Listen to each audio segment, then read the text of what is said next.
మహేశ్వర్ రెడ్డి గారు జనరల్గా కాంగ్రెస్ లోగుట్టు మీకు ఎక్కువ తెలిసినట్టుంది.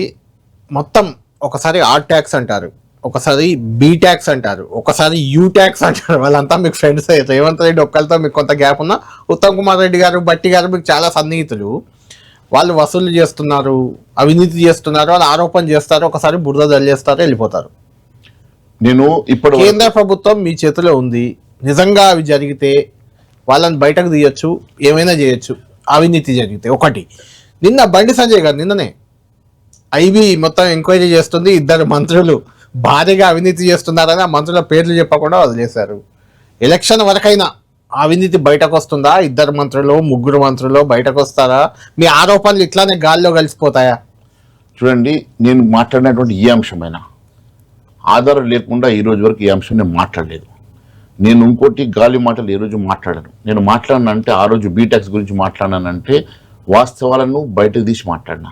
నేను ఆర్ ట్యాక్స్ గురించి నేను చెప్పిన రోజు, ఆర్ఆర్ ట్యాక్స్ గురించి నేను చెప్పిన రోజు ప్రధానమంత్రి గారు కూడా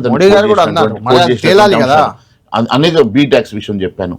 నేను ఆ రోజు హెట్రో డ్రగ్స్ లో ఒక ల్యాండ్ని ఇవాళ 1000 కోట్ల రూపాయల ల్యాండ్ దారాదత్తం చేశారని రేవంత్ రెడ్డి మాట్లాడి, అదే రేవంత్ రెడ్డి గారు ఈ ప్రభుత్వం వచ్చిన తర్వాత భూమిని విత్డ్రా చేసేసుకొని ప్రభుత్వ భూమిని బోర్డు పెట్టి దాని తర్వాత 15 రోజుల్లో అదే భూమి ఆయనకి దారాదత్తం చేసిందంటే ఇది క్విట్ ప్రోకో కాదా? 1000 కోట్ల రూపాయల ఆస్తిని మళ్ళీ ఆయనకి దారాదత్తం ఎందుకు చేస్తాడండి? జీవో ఇచ్చి మళ్ళీ జీవోని క్యాన్సిల్ చేసి ఇంకొక జీవో ఇచ్చిందంటే ఈ రకమైనటువంటి అవినీతి ఆధారాలతో సహా నేను చెప్పాను. అంతేకాదండి, సివిల్ సప్లైస్ కుంభకోణం గురించి మాట్లాడాను, యూ ట్యాక్స్ గురించి మాట్లాడాను, ఆర్ ట్యాక్స్ గురించి మాట్లాడాను, బీ ట్యాక్స్ గురించి మాట్లాడాను. అంతేకాదండి, మొన్న హెల్త్ పాలసీ విషయంలో కూడా దాదాపు లక్షల కోట్ల రూపాయల అవినీతి గురించి మాట్లాడాను. ఆధారాలతో సహా నేను చూపించాను ఏ రకంగా వీళ్ళు అవినీతి చేస్తా ఉన్నారో, దీని వెనుక ఉన్నటువంటి క్విట్ ప్రోకో ఏందో కూడా నేను చెప్పాను. మహేశ్వర్ రెడ్డి గారు ప్రతి ఒక్కరి మీద అవినీతి బురద వెళ్తారు, ల్యాండ్ స్కామ్ అంటారు, లీగల్ నోటీసులు కూడా అందుకుంటారు లాస్ట్ కి. ఎందుకు? నేను కళ్యాణ్ గారు, నేను అదే చెప్తా ఉన్నాను. ఫ్రెండ్ అయితే ఆయన ఇంటికి వెళ్తే టీ తాగుతానా, నా ఇంటికి వస్తే టీ తాపిస్తానా? Friendship is different.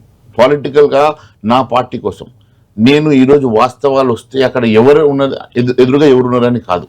నేను ఖచ్చితంగా రాజకీయంగా వాళ్ళు తప్పు చేసినప్పుడు, వారు అవినీతి చేసినప్పుడు ఎవరైనా సరే నేను ఎండగడతాను. ఆ ధైర్యం నాకు ఉన్నది కాబట్టి నేను ఎండగట్టినాను, ఆధారాలతో సహా బయట పెట్టాను. ఈరోజు కూడా రేవంత్ రెడ్డి గారు అనేక సార్లు అనేక పిసిసి అధ్యక్షులు చెప్పాడు, నేను అధికారంలోకి వచ్చిన తర్వాత ఈ అవినీతి సొమ్మంతా కక్కిస్తాను, ఇవే సొమ్ముతోటి నేను వీళ్ళందరికీ కూడా సంక్షేమ కార్యక్రమం ఇస్తానని చెప్పి రేవంత్ రెడ్డి గారు చెప్పారు. మరి ఎంతమంది మీద కేసు పెట్టాడు? ఎంతమంది మీద ఇన్వెస్టిగేషన్ మొదలు పెట్టాడు?